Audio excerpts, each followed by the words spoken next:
nimenunua shamba. Ukija kwa tena kuna ng'ombe niliwanunua tunataka nikawajaribie. Kiaba nilikuwa nimeoa mke bado mwisho kabisa huyo. Yeye kwa makundi mangapi? Kiburi cha mafanikio kidogo. Ndipo mwenye nyumba akasindika akawaambia watu sasa kasimameni katika kila njia, lazimisheni tu watu waingie. Maana wajua alipo wamekuwa na jeuri. Niliona wengi kwa sababu mimi nimeanza huduma hii ya maombezi muda mrefu. Wengi wameponywa hapa ila hawako. Wengi tu. Wengi sana. Mwingine kabisa anatoroka na wanatokana. Musa akawaongoza Israeli. Tumefika hapo kwa hiyo mfano. Tunamaliza ibada na kunyuka mikono. Yehoshafati akasema, Je, hapana nabii wa Bwana? Hapana nabii wa Bwana? Ili tumuulize Bwana kwa yeye. Akajibu mtumishi mmoja wa mfalme wa Israeli. Akasema, hapo unasoma mambo ya Nyakati, unasoma Wafalme. Wafalme wa pili. Kwa sababu kuna watu hapo wengine wanasoma Wakorintho. Nimeuliza tu kabisa kwa na nimeshataja. Unakuta mtu yuko Mathayo. Anapambana kwenye Mathayo. Anasoma wengine yuko anasoma hata Luka. Wafalme wa pili. Sura ya pili. Sura ya 3 mstari wa 10. Sura ya 3 kuanzia mstari wa ngapi? 11. Wa 11. Wafalme wa pili sura ya 3 kuanzia mstari wa ngapi? 11. Endelea kusoma sasa. Yuko hapa Elisha mwana wa Shafati aliyekuwa akimimina maji juu ya mikono ya mtu mkuu wa Mungu Elia. Yehoshafati akasema neno la Bwana analo huyo lazima nalo. Sawa. Basi mfalme wa Israeli na Yehoshafati na mfalme wa Edom wakashuka kwa Elisha. Elisha akawaambia mfalme wa Israeli, nina nini mimi na wewe? Uende kwa manabii wa baba.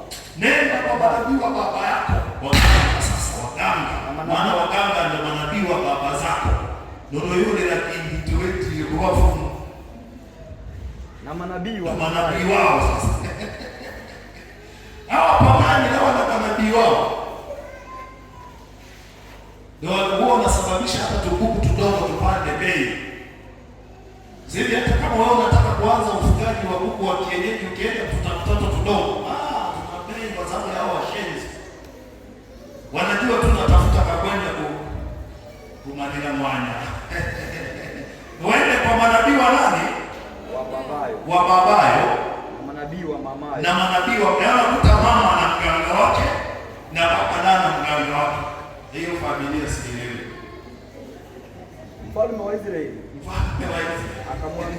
akamwambia na sivyo kwa kuwa Bwana ametukutanisha hawa wafalme hao watatu awaue mikononi mwa mfalme wa Moabu. Elisha akasema kama Bwana wa majeshi aishivyo ambaye nimesimama mbele zake, kama nisingemwangalia huyu uso wake Yehoshafati alikuwa anamtegemea Mungu sana. Mfalme wa Yuda singetazama, yani usingeliona wala kuonana nawe. Ila sasa niletee mpiga kinanda. Kidogo upako haufanyi vizuri, nileteni kwanza mpiga vyombo. Ikawa mpiga kinanda alipopiga mkono wa Bwana, ukisikia mkono wa Bwana ni roho wa Bwana, mkono wa Bwana ukamwijia juu yake. Akasema Bwana anasema hivi, fanyeni bonde hili lijae mahandaki. Yaani hili bonde hili chimbeni mahandaki, chimbeni mashimo. Kwa kuwa Bwana asema, kwa kuwa Bwana anasema, hamtaona upepo, hamtaona hata upepo, wala hamtaona mvua, wala hamtaona hata mvua, ila bonde hilo litajaa, ila bonde pengine makombe ya Bwana.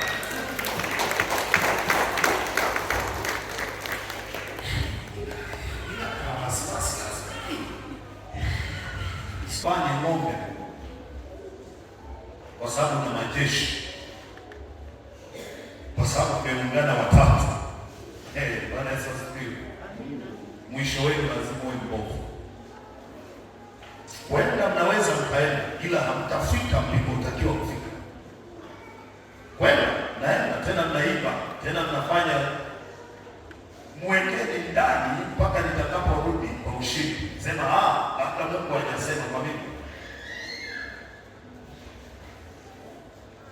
Kiliosha batina jamaa yake alikuwa ameshibana. Jamaa na ile mshenzi msela akamwambia wewe fanya basi, fanya baba mimi. Kama sasa ya kawaida.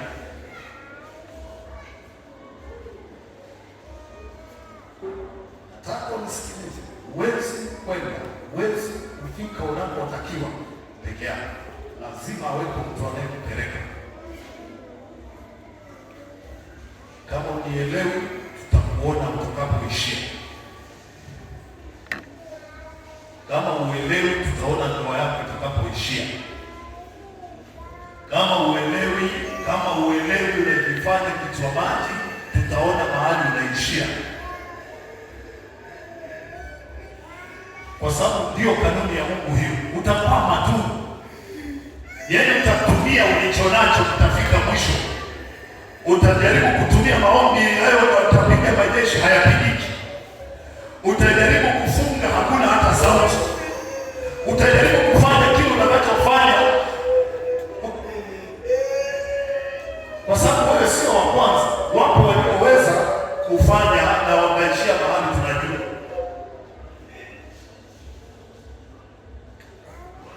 Musa aliwaongoza Israeli waende mbele. Kama unataka kwenda mbele, lazima unyenyekewe, lazima uwe chini ya, lazima uwe mpole, lazima uwe mpole. Ndio maana nikasema leo ni Jumapili ya mwisho wa mwaka, ni siku ya matengenezo makubwa. Kila mmoja lazima ukague ni mahali gani umekuwa muasi, mahali gani umekuwa na kiburi, mahali gani umejiona unaweza, mahali gani umekuwa mtukanaji, mahali gani umekuwa ni bere. Hata tulipokupa maelekezo ukatutukana, tumekwambia njoo, ukatuona sisi ni kama tunakutwika mzigo, tukakwambia toa, ukaona kama tunatafuta hela yako. Sasa leo ndio siku ya kufanya check up kabla hujafunga mwaka wako.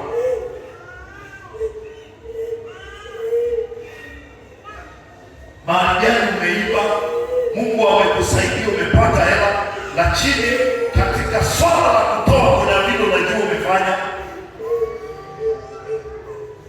na hautaenda mbali. Wezi kwenda mbali, utaona tu mahali, utaona mahali utaishia. Hiyo wakati mwingine tunapambana na changamoto sana ya kukunyanyua, kumbe umeshaharibu kwa asili. Musa akawaongoza Israeli waende mbele. Ulipopata hiyo fedha ulifanya nini? Ulimtukuza Mungu wa Israeli? Ulipoponywa mpaka sasa unaheshimu kiasi gani anointing ambayo Mungu ameiweka juu yangu kwa ajili yako?